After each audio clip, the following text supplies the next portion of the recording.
Hello and welcome. We start with Rwanda, which is locked in a diplomatic tension with the United Kingdom after its aid cuts over the DRC conflict. The UK last week suspended most of its financial aid to Rwanda as it accused Kigali of backing the ongoing offensive by the M23 rebels in neighbouring DRC.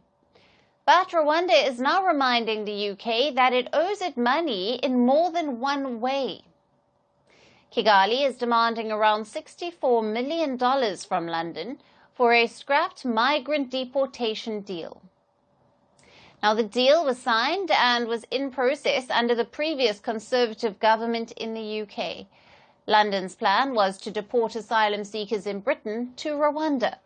It paid over $300 million to Kigali for this. However, before the plan could be launched, Labour Prime Minister Keir Starmer declared it dead as he took charge last year.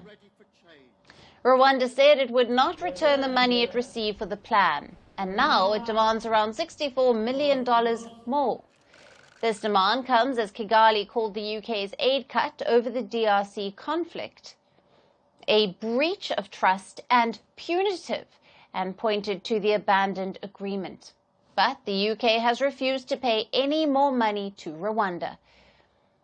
Kigali says it has been asked by London to quietly forego the remaining payment based on trust and good faith. As the M23 rebels advance in eastern DRC, Rwanda is facing intense international pressure to withdraw its alleged support to the rebels. Now, apart from the UK aid cuts, Germany has also announced suspension of financial assistance to the country. Then the European Union is reconsidering a minerals deal with Kigali, as it is accused of using the M23 rebels to loot the DRC's mineral wealth. The United States has also imposed sanctions on a Rwandan minister over his alleged role in the conflict. And in the latest, Canada has said it would suspend export permits for controlled goods and technologies to Rwanda and review its participation in international events hosted by Kigali. Rwanda has neither confirmed nor denied its troop presence in the DRC. It says it is taking defensive measures against DRC's support to the rival militia. However, as the M23 aggression kills thousands of people, Rwanda is facing international isolation. How will its conflict with the UK and other Western powers impact the nation? Now, for more on this, we have with us Vincent Roget. He is the head of political risk for Africa at Control Risks, joining us live from London in the UK. Thank you for being with us. Thanks, Alison. Thanks for having me. Now, Rwanda's demand for over $64 million from the UK, citing it as the remaining amount of the scrapped migrant deal, has been met with firm refusal from London. How is this financial dispute likely to impact the broader diplomatic relations between the two countries, especially considering Rwanda's accusations of a breach of trust? Yeah, well, it's fair to say that the bilateral relation is now taking a pretty sharp downturn. And I think, as you pointed out, a lot of this has also got to do with the domestic politics in the UK, where the UK went from, under the Conservative government until July 2024, treating Rwanda as a favored partner on the asylum deal that was being discussed, to now taking a very sharp turn and putting a lot of distance with Rwanda, in particular in relation to the conflict in M23. And the Labour government that has taken power since July has really made a point of scrapping the deal, and effectively by this already took a dent in that bilateral relationship. And now we see this probably worsening further. As you see, there is a bit of rancor, bitterness from the Rwandan side over the money that is owed, and the broader criticism that the UK is putting Rwanda under for its M23 support. So the wider bilateral relationship is certainly affected. Right.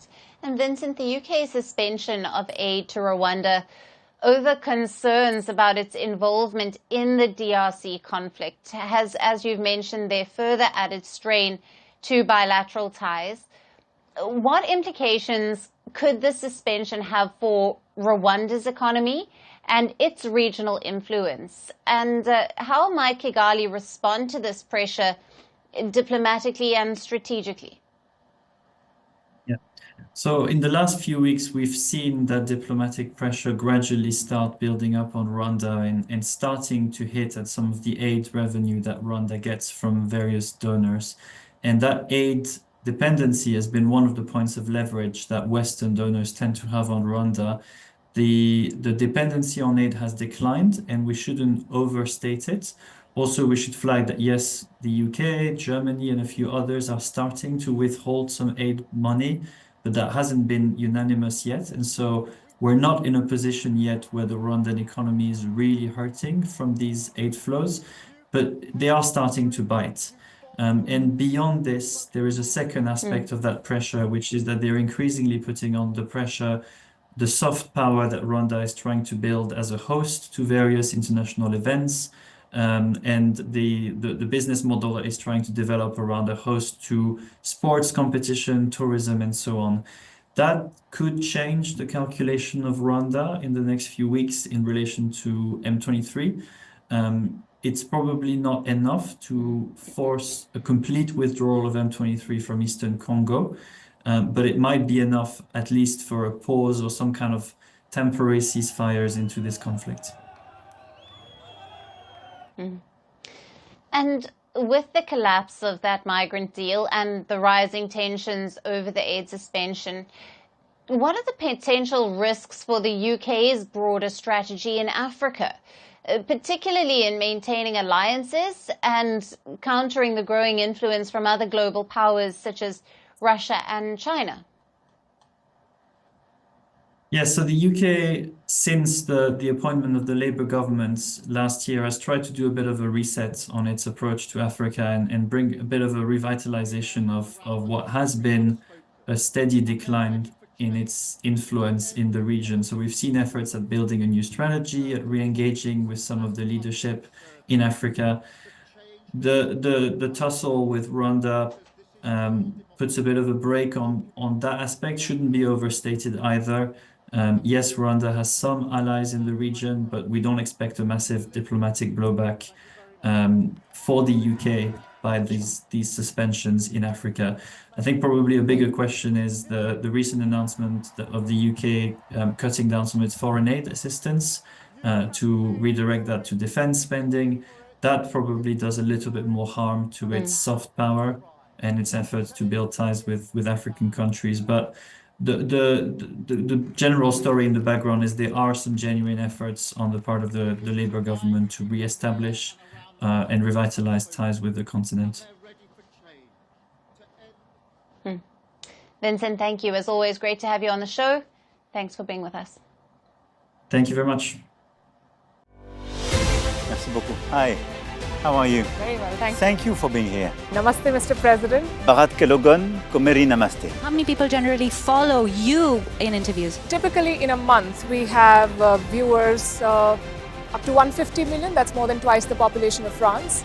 And in the last 2 years, we had 3 billion viewers. So I say, Laurent, this is your chance to be famous. You're on Firstpost. One word to describe your equation with Prime Minister Modi. Amitié. As India and France work together, are you creating a new era of non-alignment in the technology space? India is a training superpower. 1 million engineers a year, more than all of Europe and the US combined. So we have that partnership. We have a partnership on the environment and the economy. We also have civilian nuclear programs, and that is something we've developed far beyond the France-India relationship. So we want to work together on AI. And then comes China with its DeepSeek, creating models at a fraction of the cost. Did that innovation take you by surprise? Did that breakthrough make you sit up and think, what did the Chinese do and how? But what did DeepSeek do? They took everything that was already available from the last AI model, and then they recalibrated it. So are you going to ban Chinese AI in France? So we don't have this American approach of banning tech because of where it comes from.